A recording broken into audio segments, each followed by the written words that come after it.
2022 पासून रखडलेल्या स्थानिक स्वराज्य संस्थेच्या निवडणुकीचा मार्ग अखेर कोर्टाने मोकळा केला आणि त्यानंतर स्थानिक राजकारण पेटू लागलं। पण अजित पवारांच्या एनसीपीचा आणि एकनाथ शिंदेंच्या शिवसेनेचा या स्थानिक निवडणुकीत कोण आणि कसा कार्यक्रम करेल, कोण बाजी मारेल किंवा त्यांच्या समोर या निवडणुका कशा असतील, या निवडणुकीत कोण बाजी मारणार, या दोघांसमोर कोणती आव्हाने असतील, त्यांच्या अडचणी आणि जमेच्या बाजू कोणत्या, हे आपण या व्हिडिओमधून पाहणार आहोत। चला तर मग उलगडूया महाराष्ट्राच्या राजकीय नाट्याचा हा अंक।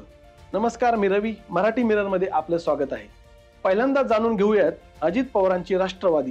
अजित पवारांची राष्ट्रवादी उपनगरी आणि ग्रामीण पट्ट्यात मजबूत स्थितीत असताना दिसून येते। 2017 मध्ये पुणे महानगरपालिका निवडणुकीत भाजपची लाट असतानाही राष्ट्रवादीने 39 जागा जिंकल्या होत्या। तसेच सांगली, मिरज, कुपवाड या महानगरपालिकेत त्यांनी भाजपला धक्का देत महापौर पद मिळवले होते। अजित पवारांची जमेची बाजू नेमकी काय आहेत हे आपण सविस्तर पाहूयात। अजित पवारांचा स्थानिक राजकारणावर प्रभाव दिसून येतो। यामध्ये मराठा आणि ओबीसी मतदारांचा अजितदादांना पाठिंबा असलेला दिसून येतो आणि महायुतीतील भाजप शिंदे गटाची साथ ही अजितदादांच्या पथ्यावरच पडेल असेही दिसून येते। 2024च्या विधानसभा निवडणुकीत महायुतीने 288 पैकी 230च्या वर जागा जिंकल्या। त्यात अजितदादांच्या एनसीपीचा वाटा महत्त्वाचा ठरतो। पण आगामी महानगरपालिकेच्या निवडणुकीसाठी अजित पवारांसमोर आव्हाने मोठी आहेत। शरद पवारांच्या एनसीपीमुळे पुणे, सांगली, नाशिक सारख्या शहरांमध्ये मतविभागणीचा धोका आहे। ओबीसी आरक्षण आणि नव्याने समाविष्ट गावांमधील विकासाचा अभाव यामुळे नाराजी आहे। कमकुवत बाजू म्हणजे शहरी मध्यम वर्गात अजितदादांच्या राष्ट्रवादीचा प्रभाव कमी झालेला दिसून येतो। अजित पवारांनी जर नव्याने समाविष्ट गावांमध्ये विकास, मेट्रो विस्तार आणि पाणी पुरवठ्यावर लक्ष केंद्रित केले तर ते पुण्यात 20 ते 35 आणि सांगलीत 15 ते 25 आणि इतर काही महानगरपालिकांमध्ये 100 ते 150 जागा जिंकू शकतात, असा राजकीय विश्लेषकांचा अंदाज आहे। अजितदादांच्या राष्ट्रवादीनंतर एकनाथ शिंदे यांच्या शिवसेनेबद्दल आपण जाणून घेऊयात। एकनाथ शिंदेंच्या शिवसेनेची मतदार मराठा आणि शहरी मतदारांवर अवलंबून असलेली दिसून येते। 2017च्या मुंबई महानगरपालिकेच्या निवडणुकीत शिवसेनेने मुंबईत 84, पुण्यात 10 आणि ठाण्यात 67 जागा जिंकल्या होत्या। आता शिंदेंच्या शिवसेनेला धनुष्यबाण चिन्ह, लाडकी बहीण योजना आणि पुण्यातील रवींद्र धंगेकर यासारख्या नेत्यांचा फायदा होऊ शकतो। 2024च्या विधानसभा निवडणुकीत शिंदेच्या शिवसेनेने 57 जागा जिंकल्या होत्या आणि त्यांचा मराठा चेहरा पुणे, ठाणे आणि नाशिकमध्ये प्रभावी ठरू शकला।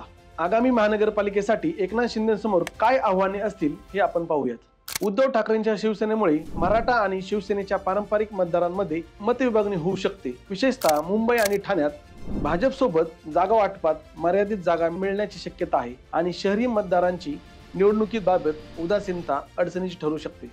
जर एकनाथ शिंदे यांनी मेट्रो, पाणी पुरवठा, नव्याने समाविष्ट गावांवर जर लक्ष केंद्रित केले तर पुण्यात ते 30 ते 50, मुंबईत 60 ते 80 आणि एकूण महाराष्ट्रात 200 ते 250 जागा जिंकू शकतात, असा राजकीय विश्लेषकांचा अंदाज आहे। दोन्ही गटांना ओबीसी आरक्षणाचा तिढा आणि सुप्रीम कोर्टातील खटले यामुळे निवडणुका पुन्हा लांब जातात की काय याची भीती वाटत आहे।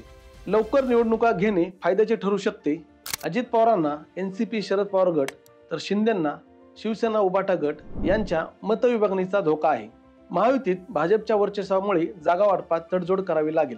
अजित पवारांना उपनगरी आणि ग्रामीण भागात फायदा होताना दिसून येत आहे, पण शहरी मध्यम वर्गात ते कमकुवत आहेत। शिंदे यांचा फायदा मराठा आणि शहरी मतदारांमध्ये आहे, पण उभाटाचे आव्हान त्यांना त्रास देऊ शकते।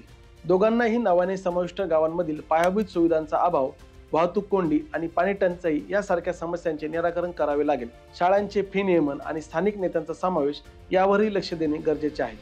अजित पवार आणि शिंदे गट महायुतीच्या बळावर महाराष्ट्रात प्रभावी लढत देतील, असं जाणकारांचं म्हणणं आहे। अजित पवार 100 ते 150 तर शिंदे 200 ते 250 जागा जिंकू शकतात। स्थानिक समस्या सोडवणे आणि मतविभागणी टाळणे हे यांच्या यशाचे गमक ठरेल। महाराष्ट्राचा राजकीय रणसंग्राम कोण जिंकणार हे वेळच सांगेल। महाराष्ट्राच्या या राजकीय खेळाबद्दल तुमचे मत काय आहे? अजितदादा की शिंदे साहेब, कोण मारणार बाजी? शिवसेना आणि राष्ट्रवादीच्या फुटीनंतर पहिल्यांदाच महाराष्ट्रात लोकल बॉडीच्या निवडणुका होत आहेत। या निवडणुकीमध्ये कोणत्या पक्षाचे पारडे जड राहील हे कमेंट करून नक्की सांगा आणि आमचा हा व्हिडिओ आवडला असेल तर लाईक करा, शेअर करा आणि सबस्क्राईब करायला विसरू नका। धन्यवाद।